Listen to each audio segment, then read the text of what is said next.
NIS student के लिए नई अपडेट क्या है उसके बारे में बात करेंगे। प्रैक्टिकल एग्जाम जो ऑन गोइंग है मार्च अप्रैल एग्जामिनेशन का, उस पर भी बात करेंगे। बोर्ड ने कुछ नोटिफिकेशन दिया है प्रैक्टिकल एग्जाम को लेकर के और बाकी एग्जामिनेशन को भी लेकर के। क्या नोटिफिकेशन है उस पर भी बात करेंगे। बोर्ड ने एक बड़ा सा नोटिफिकेशन आज जारी कर दिया। उस नोटिफिकेशन में क्या है, आगे के एग्जाम की क्या रूपरेखा, डेट शीट कब इश्यू होगा, अप्रैल एग्जाम का, अप्रैल 2025 एग्जाम का थियरी एग्जाम का डेट शीट क्या है, थियरी एग्जाम का हॉल टिकट क्या है, कब ये इश्यू करेंगे, कब ये बच्चों को मिलेगा और कब से एग्जामिनेशन होने वाला है।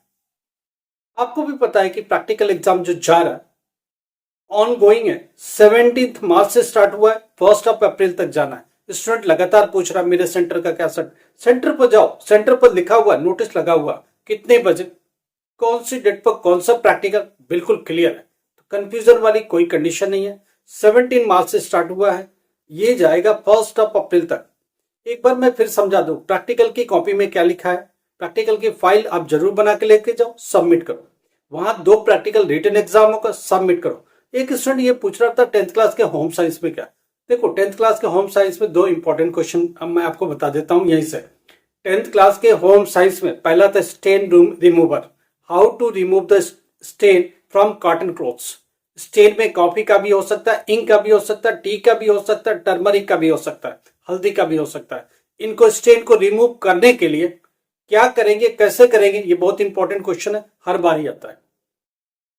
दूसरा एक और क्वेश्चन बता देता, how to identify the fabric, cotton, silk, polyester, इनको आइडेंटिफाई कैसे करेंगे, विजुअली, आंखों से देख करके, बाय बर्निंग, समझ में आ रही। इन तरीकों से ये क्वेश्चंस पूछे जाते हैं। ये 2 इंपॉर्टेंट क्वेश्चन है होम साइंस के, जरूर लर्न करके जाना, आपके काम जरूर आ जाएंगे। इनमें से एक भी क्वेश्चन आ गया तो आपका काम हो जाएगा। 2 क्वेश्चन ये बहुत इंपॉर्टेंट है, मैक्सिमम स्कूल्स दे रहे और यही एग्जामिनेशन में आ भी रहा। 10th क्लास का एक साइंस का स्टूडेंट है, वो भी पूछ रहा है क्या होगा, हम उस पर बात करेंगे। पहले एग्जामिनेशन पर बात कर लेते हैं। प्रैक्टिकल एग्जाम गोइंग ऑन 17 मार्च से लेकर 1 अप्रैल तक जाएगा, इसमें कोई कंफ्यूजन नहीं है। थियरी एग्जाम का डेट शीट 22 से लेकर 25 मार्च तक आ जाएगा, 22 से लेकर 25 तक आ जाएगा। Date sheet of theory exam April 2025 का 22 मार्च से लेकर के 25 मार्च के बीच में आएगा। क्लियर हो गया, बोर्ड ने बोल दिया 22 के बाद कभी भी दे सकते हैं। रेडी है। कब से एग्जामिनेशन होने वाला है, फर्स्ट वीक ऑफ अप्रैल से लेके मई 2nd वीक तक। अब यहाँ एक क्वेश्चन है, hall ticket of theory exam कब आएगा। Hall ticket of theory exam 25 मार्च से लेके 27 मार्च के बीच में आएगा। 25 को भी आ सकता है, 26 मार्च को भी आ सकता है, 27 मार्च को भी आ सकता है। ये 3 डेट्स है जिनमें ये आएंगे, इसलिए कोई कंफ्यूजन रखने की जरूरत नहीं है। इसी डेट्स पर आप अब डाउनलोड करिएगा और आपको मिल जाएगा। जिन बच्चों ने एग्जामिनेशन फीस जमा नहीं किया उनको क्या लगता है वो एग्जामिनेशन सेंटर पर पहुंच गए, वहां बोलते मेरी लिस्ट में नाम है। अगर आपने एग्जामिनेशन फीस जमा नहीं किया है तो हॉल टिकट नहीं आएगा और आपका एग्जामिनेशन नहीं होगा। किसी वजह से भी चूक गए, कैसे, एक स्टूडेंट ने भेजा मेरे को तो मैंने देखा 2 बार एग्जामिनेशन फीस फेल लिख के आ रहा, पेमेंट नहीं किया बच्चे ने पेमेंट ही नहीं किया। जब पेमेंट ही नहीं किया तो ऑब्वियस है कि आपका हॉल टिकट नहीं आएगा। ऐसे स्टूडेंट क्या करें, मई में एग्जामिनेशन फीस फिर से जमा होगी, जमा करिए। मई एंड से लेकर जून 2nd वीक तक जमा होगी, आप उसमें जमा करिए। जमा करने के बाद आपका एग्जामिनेशन सितंबर अक्टूबर में ही पॉसिबल है, उसके पहले कोई पॉसिबिलिटी नहीं है। तो ये कुछ क्लियर रास्ता है, क्लियर स्टोरी है जो मैंने आपको बता दी। अब बात करते हैं नोटिफिकेशन किस चीज का है। बोर्ड ने नोटिफिकेशन दी है उनके लिए, सेंटर्स के लिए जो प्रैक्टिकल एग्जाम कंडक्ट करा रहे हैं। प्रैक्टिकल एग्जाम वाले मार्क्स वो अपलोड करेंगे कब से, उनके लिए रास्ता दिया 18 मार्च से लेकर के 1st वीक ऑफ अप्रैल तक वो डाउन अपलोड करेंगे। किसके ऊपर, एक पोर्टल बना दिया, उस पर सीधा मार्क्स अपलोड करेंगे, स्कूल मार्किंग करेगा। एक चीज मैं फिर बता दूं, प्रैक्टिकल एग्जाम के मार्क्स बोर्ड को कोई वास्ता नहीं है। जिस स्कूल को असाइन किया गया, जिस स्कूल को प्रैक्टिकल सेंटर बनाया, वही उस कॉपी को चेक कराएगा, वही उस कॉपी को चेक करेगा। फाइनल मार्क्स वो सीधा अपलोड कर देगा बोर्ड की साइट पर, उसको परमिशन मिलेगा, उसको अपना कोड मिलता है, उस कोड से ओपन करेगा, मार्क्स अपलोड कर देगा। उसको कोई लेना देना नहीं, हमने बोला ना बोर्ड को कोई लेना देना नहीं है प्रैक्टिकल मार्क्स से। बोर्ड को कोई लेना नहीं है प्रैक्टिकल एग्जामिनेशन कराने से। बोर्ड ने स्कूलों को अनाउंस कर दिया, ये स्कूल रिस्पॉन्सिबल है। वो स्कूल क्या करेंगे, अपने फैकल्टी के हेल्प से आपके प्रैक्टिकल की कॉपियां इवेलुएट करेंगे, प्रैक्टिकल के क्वेश्चन पेपर वो वहां की फैकल्टी बनाएगी, जो सिलेबस है एनआईएस का वही उसी को फॉलो करेगी बस, और उसी के गाइडलाइंस में वो कॉपियां चेक होंगी और वो मार्क्स सीधा अपलोड कर दिया जाएंगे किसके ऊपर, बोर्ड की साइट पर। बोर्ड आपको बोला ना, बोर्ड इसमें कोई रोल नहीं निभाएगा, इसलिए स्टडी सेंटर से बना के रखिए, एग्जामिनेशन प्रैक्टिकल एग्जामिनेशन सेंटर से बना के रखिए, वहां के इंचार्ज से लगातार बात करते रहिए, आपके फायदे में रहेगा, आपके बेनिफिट में रहेगा। आपने प्रैक्टिकल फाइल में कुछ कम ज्यादा किया, एग्जामिनेशन में कुछ लिख नहीं पाए, वाइवा में कुछ बता नहीं पाए, कौन मदद करेगा, एग्जामिनेशन सेंटर वाला ही मदद करेगा। आप पर कर्टसी दिखा सकता है, आपको हेल्प कर सकता है, कैसे करेगा, मिलके बात कर लो और अपने लिए रास्ता क्लियर करो। देखो हम हमेशा चाहते हैं कि स्टूडेंट पास हो, कोई भी बाधा है तो कैसे दूर करे, किनसे बात करे, कैसे बात करे, कैसे क्लियर करे, ये सारा रास्ता कौन देगा, एग्जामिनेशन सेंटर वाला ही देगा और कोई नहीं दे सकता। हिंदुस्तान में सैकड़ों सेंटर्स है, हजारों में सेंटर्स है, कौन स्टूडेंट का रास्ता देगा, वो सेंटर वाले के पास ही फाइनल अथॉरिटी है, जो प्रैक्टिकल के मार्क्स लगाने वही लगाएगा। अगर 12th क्लास प्रैक्टिकल मार्क्स में कम मार्क्स लगा तो आप फेल भी हो सकते हो। 12th प्रैक्टिकल में फेल का मतलब फेल होता है। 10th क्लास में कम या ज्यादा चलेगा, क्योंकि थियरी और प्रैक्टिकल मिला के पास होता है। 12th क्लास में ऐसा नहीं होता है, फेल का मतलब फेल होता है। इसलिए 10th क्लास के स्टूडेंट ध्यान। 10th क्लास साइंस में 2 इंपॉर्टेंट क्वेश्चन बता देता हूं मैं। 10th class science and technology, पहली बार लॉज ऑफ रिफ्लेक्शन,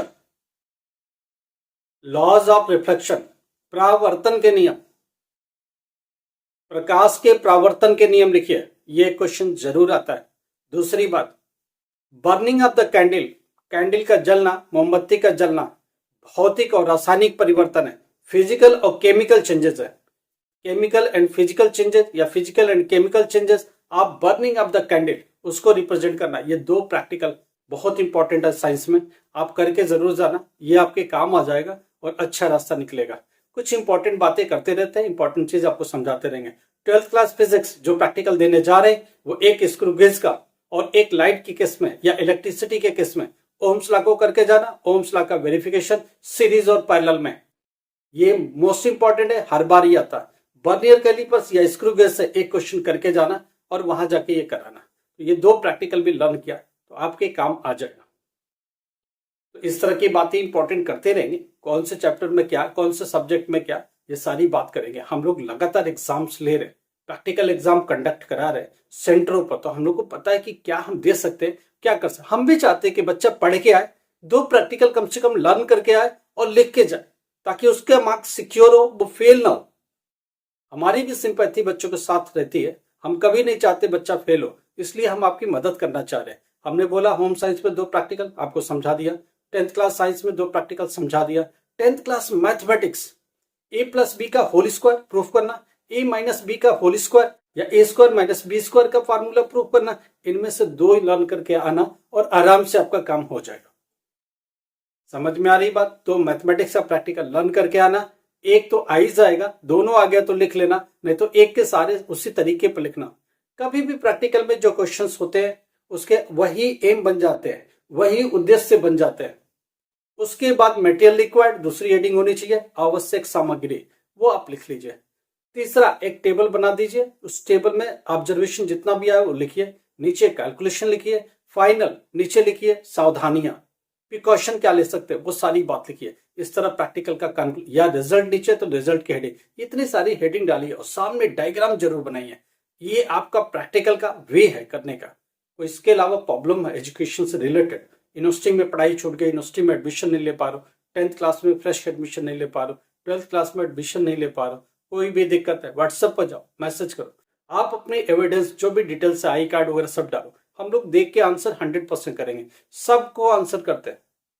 कॉल मत करिए, कॉल बैक का ऑप्शन है, आप लिखिए कि कॉल बैक करिए, उसके लिए जो भी चार्जेस है वो पे करिए, क्योंकि पेड कॉल है, हम लोग उस पर आपको सर्विस देंगे, जो भी हेल्प होगा मदद करेंगे। टाइम लगता है, एफर्ट लगता है, लोग आपके लिए टाइम देते हैं, तो थोड़ा बहुत पे करेंगे तो उससे फर्क नहीं पड़ता, क्योंकि लोग आपको टाइम दे रहे हैं, एक्सपर्ट्स आपको टाइम दे रहे हैं, टाइम बहुत कीमती है, इस चीज को समझिए। एक स्टूडेंट कहता है कि इन्फॉर्मेशन देने की भी बस, हाँ जी मेहनत लगता है, इन्फॉर्मेशन आपका डेटा एक्सेस करना पड़ता है, सारा इन्फॉर्मेशन कलेक्ट करना पड़ता है, टाइम लगता है, इंटरनेट लगता है, लाइट लगती है, इलेक्ट्रिसिटी लगती है, एनर्जी लगती है, ह्यूमन रिसोर्स लगता है, वो आज की तारीख में सस्ता नहीं है। एक टीम काम करती है, उस टीम में बहुत सारे लोग होते हैं, वो सैलरी उनको देनी पड़ती है, वो लोग आधा घंटा आपके लिए काम करेंगे, आपका डेटा एक्सेस करेंगे, फिर आपको समझा पाएंगे आपकी प्रॉब्लम क्या है, आपकी प्रॉब्लम का सोल्यूशन क्या हो सकता है, वो एक्सपर्ट समझाएंगे। इसके लिए छोटा मोटा पे करें तो बहुत बड़ी बात नहीं है। लाइक करो, सब्सक्राइब करो, शेयर करो। Thank you so much.